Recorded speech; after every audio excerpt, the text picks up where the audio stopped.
going to have Liz Johnson come talk to us. Liz is the head of our Lazarus Ministry here at Holy Spirit Catholic Community, which many people are not familiar with, but is a really beautiful ministry that we have available.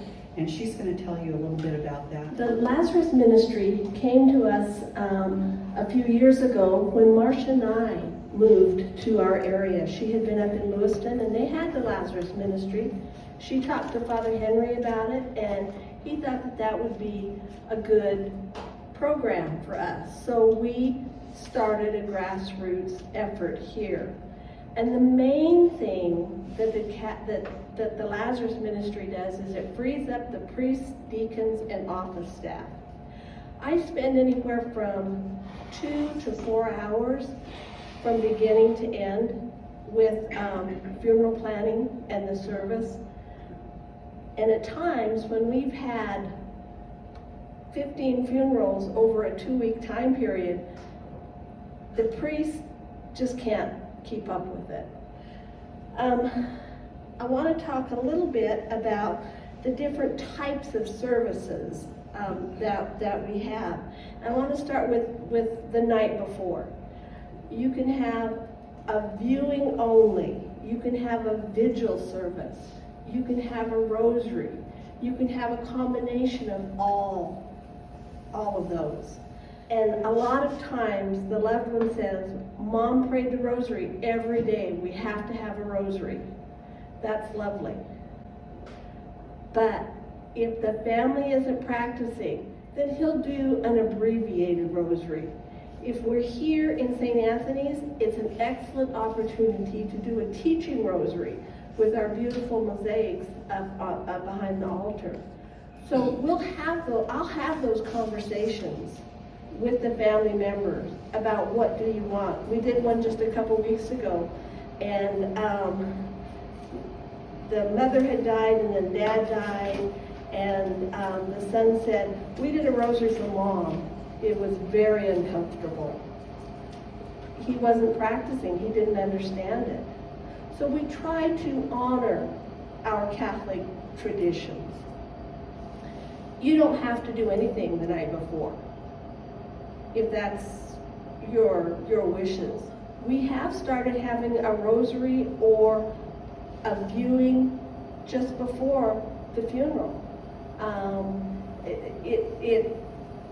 Some families are more comfortable with that. If you want to have family members talk and share stories and do a life sketch, that's better at a vigil service or a viewing the night before, or afterwards at whatever luncheon you might have. If you're going to have a funeral mass, it's a mass. You don't add to or subtract from it. So those are some of the discussions that I have with the family members. And it's important when you're doing your planning that your family members understand, this is my faith, this is what I believe, please honor my wishes. If the family insists, we have to have somebody talk at the Mass. Okay, we'll put it at the end, before the final dismissal. That's part of that not adding things to the Mass. The funeral Mass is with a casket, with the body. If it's cremains, it's called a memorial Mass. And as we've talked, the church preference is that the body be present at the funeral, and then cremation afterwards. And again, the pre-planning is so very important. If you do not want to be cremated, if you want the body, full body burial, your family needs to be able to honor your wishes. If you don't have a pre-plan, they don't have to. Well, cremation is less expensive. We're just going to go that way. Do your family a favor and have it written down. Have a plan, preferably prepaid. it's heartbreaking for me when I see the families struggling to figure out how they're going to pay for everything. So do everybody a favor and pre-plan. During COVID, we did a lot of graveside services. There's an actual rite for the graveside, and the remains are blessed again. The ground is blessed. The people are blessed. I've got the ritual book here. If anybody, and I'll put it over on the table if anybody wants to look through it. There's a rite for everything. When Deacon Scott, well, anybody does it, but Deacon Scott usually does the gravesides. He makes it really nice, really special. And sometimes people want to recite a poem, say a few words. Those things are all available. So as a representative from the Lazarus group, what I do, my preference is to meet with you beforehand so that you can tell me what your wishes are. I don't get that very often because people don't want to talk about it. But my second best option, and I'll do this anyway, even if you've told me what you want, I'll meet with your family members, preferably at the funeral home with the funeral director so that we're all together. Wilkes is very good about calling me as soon as they know this is going to be a Catholic service, so that I can be there, and then everybody's on the same page. And then what I'm going to help you do is pick out the readings, pick out the music. Who do you want to sing at your funeral? Who do you want to read at your funeral? And if you have no idea, I'll help provide those people. The Lazarus group will do the readings for you. We'll be Eucharistic ministers for you. I'll make arrangements for you with the musicians. You tell me what type of music you want or who you want, and I'll see if they're available for you. I coordinate the schedule with the priest or the deacon to make sure the church is available. We have a service coming up this next Friday. That's adoration. It can't be here, has to be at St. Joe's. Well, they wanted a reception, okay? Can't be here. I'll coordinate with the CCW ladies to make sure that they're available and they can do the funeral. And we are back to doing the funeral luncheons again. We had one earlier this week, and they remembered what to do. Mostly. There were a few hiccups with the coffee, but we're getting back into the swing of things with that. We'll help usher. One of the other things that I do is I prepare the prayers of the faithful so that they're personal. They're about that person. They're about that person's family. That's important, that we know who this person is. The priest and the deacon usually know the person from their church life. They see them at services, but they don't know about their family life, what they're like outside of church.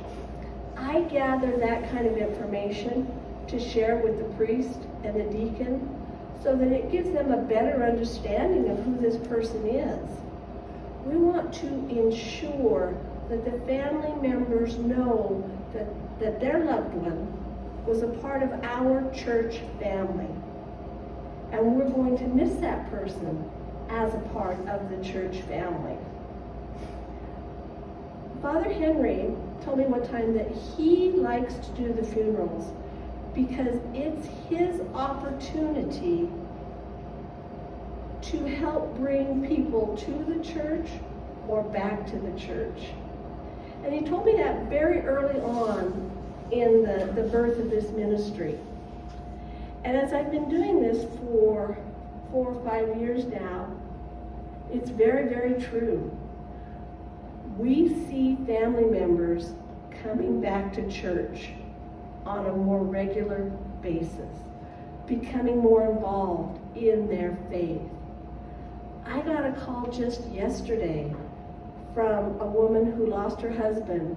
All we did was a graveside, but she had questions about returning to her faith.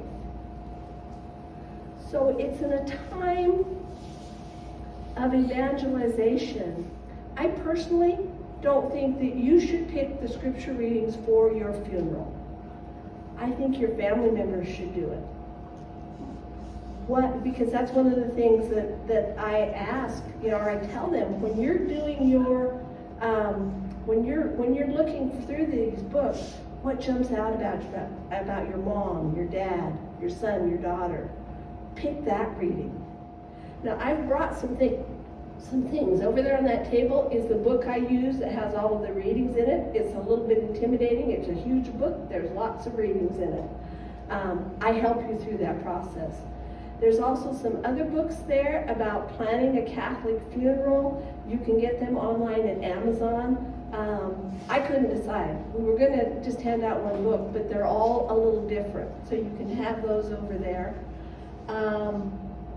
There's some of my cards there. If you want to do pre-planning, I'm happy to meet with you to talk about what it is you want. And I really would prefer that your family members be there. I think that's all I have. Questions? Yes? So how do you counsel the family who are not practicing Catholics for the Eucharist part of the Mass and going out to community? If I remember, and they're sitting in the front, I encourage the family to all get up and go up for a blessing. When my mom died, my father told us, he said, I know you kids, most of you aren't going to church, most of you aren't practicing, but you will go up. No, you can't take communion, but you will go up and you will receive a blessing. And we just all said, yes, sir. But it's beautiful when you see the family stand up and move forward. And sometimes I forget that part of it, but it really is neat. And it encourages the people behind to do that too. And often if Deacon Scott is there, he's very good about inviting people up as well. For the blessing. For the Yeah. blessing. Or the music people will do that too. The cantor will encourage people to come up for a blessing. I had somebody that attended one of our funerals who wasn't Catholic, and he said, I missed the blessing. I said, what do you mean you missed the blessing? He said, well, nobody said come up for a blessing. I said, you can come up for a blessing anytime you want. You don't need an invitation. If you see a priest or a deacon out on the street, you can ask them for a blessing. They're always going to give it to you. So that's an important part. People really, really like that. And I learned that when I did prison ministry. I watched one young woman go up to get a blessing from one of the priests, and when he blessed her, I thought she was going to pass out. It was such an emotional experience for her. Don't ever sell blessings short. Any other questions? Yes? Mine is not a question, it's a comment, and I just wanted to thank you and the rest of the members of the Lazarus Committee, because with as many masses as I've done and planned the music, when you're in a state of sympathy, grieving, you forget things, and you don't realize the little details that need to be attended to. If you have such a way of helping and putting everything in order and making everything just run so smoothly, that it is a real ministry and a real gift to us. So thank you. Okay, so I have one more question. So Sure. If you've done it so that the body was present at a funeral mass, but then it's going to be cremated, so then it's obviously, or I'm thinking, there's going to be a split of time between this funeral Right. mass and the graveside service. Is that what will happen? Correct. Yeah. Rob, how much time is required in between? Really, we could turn around and do that the next day. Liz, would you repeat that for the camera? It can be the next day that we could have the graveside service. Any other questions? Okay. Now we've given you all of this information over 2 days. Now what are you going to do with it? So Barbara Peterson is going to help us with that part of it.